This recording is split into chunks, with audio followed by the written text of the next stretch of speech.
Olá, tudo bem? Nesse vídeo eu vou te ensinar a fazer uma avaliação de loudness.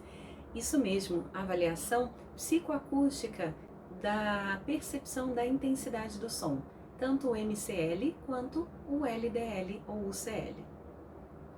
Eu sou Mônica Ferreira, fonoaudióloga, especialista em audiologia, mestre em fonoaudiologia e responsável pela comunidade de especialistas em audiologia.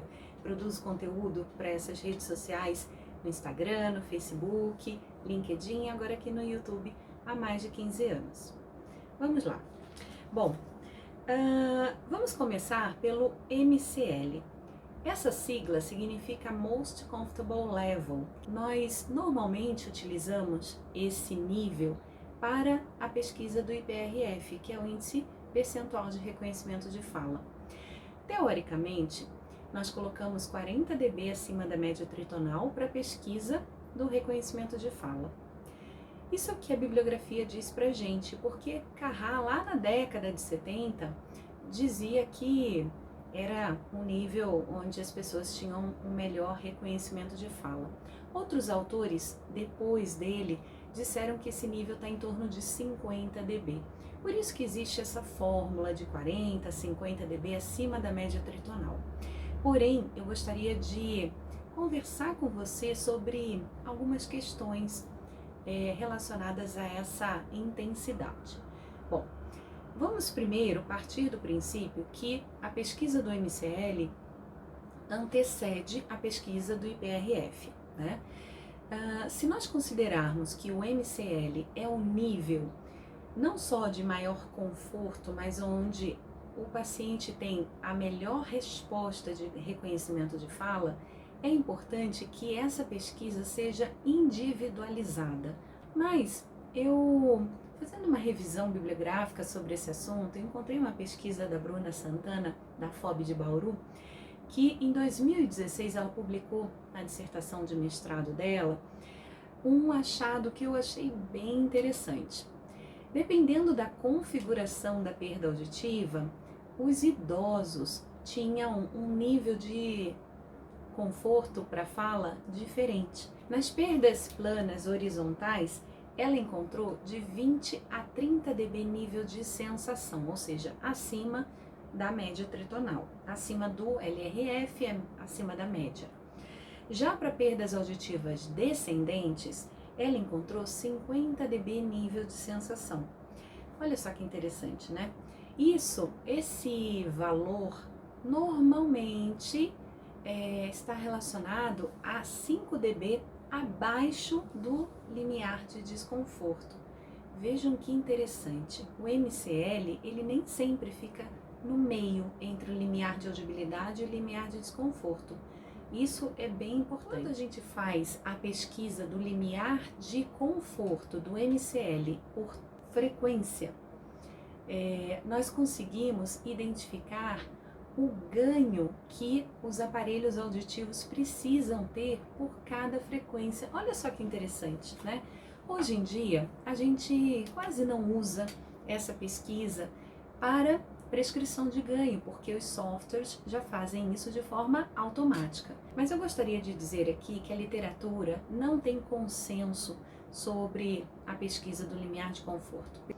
Vamos utilizar a pesquisa do MCL para o IPRF, que seria o MCL para fala, e vamos guardar aí na manga a pesquisa do MCL por frequência. Um fórum de AASE, que foi em 2012 em Bauru, no EIA, e nessa época, inclusive isso está publicado no site da ABA, né?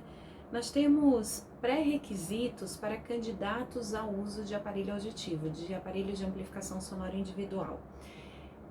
Existe um item, que é o primeiro, que é de avaliação auditiva, e eu vou deixar na descrição aqui do vídeo o link para vocês acessarem e poderem ler todo o conteúdo, né? Mas eu trago aqui para vocês a indicação da obtenção do MCL para tom puro e para fala, que deve ser utilizado com o objetivo de determinar o campo dinâmico da audição do indivíduo e facilitar a determinação do ganho e limites de saída máxima por meio do UCL ou LDL, tá?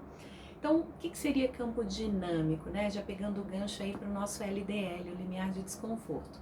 Campo dinâmico é a diferença entre o mínimo que eu escuto, que é o limiar de audibilidade, para o máximo que eu suporto, que é o limiar de desconforto. Essa diferença a gente chama de campo dinâmico da audição. É muito importante que esse campo dinâmico seja compreendido, que seja pesquisado. Se você trabalha com reabilitação auditiva, com uso de aparelhos auditivos, é imprescindível que você realize essa pesquisa, porque não é comum na audioclínica, apesar de que os limiares de desconforto, seja chamando de UCL, o Uncomfortable Level, o LDL, que é o Loudness Discomfort Level, tanto faz a sigla, né? O importante é que é o limiar onde o paciente sente um desconforto com a intensidade em cada uma das frequências. Essa pesquisa, ela tem alguns objetivos, como por exemplo a determinação dos limiares de desconforto para um topodiagnóstico, um diagnóstico diferencial, como por exemplo da hiperacusia, intolerância a sons intensos. A gente sabe que numa pessoa com audição normal, limiares dentro da normalidade, o LDL previsto é em torno de 100 dB. Já uma pessoa com perda de audição começa lá entre 100, 105, 110 dB. Se o paciente tem um limiar de desconforto 80 dB ou abaixo, ele tem provavelmente uma intolerância a sons, provavelmente uma hiperacusia. Então, é importante sim que o fonoaudiólogo que faz a audioclínica tenha essa informação, porque muitas vezes faz parte do diagnóstico, tá? Mas se você trabalha com aparelho auditivo, essa informação é imprescindível, mesmo porque às vezes a gente não consegue nem colocar a amplificação para o paciente de uma vez só, ou a gente precisa, dentro de uma estrutura terapêutica, um plano terapêutico, entender quais são os steps, o que eu vou fazer primeiro, abrir campo dinâmico, depois eu coloco amplificação e por aí vai. Como é que a gente faz a pesquisa do limiar de desconforto? Pode ser tanto para fala quanto para tom puro, né? E existem também alguns métodos, né? O método ascendente é um método mais descrito na literatura, mas pode ser o descendente também, pode ser por escolha forçada, dou 3 opções, o paciente escolhe. Eu trouxe uma sugestão para vocês que engloba a pesquisa tanto do MCL quanto do UCL.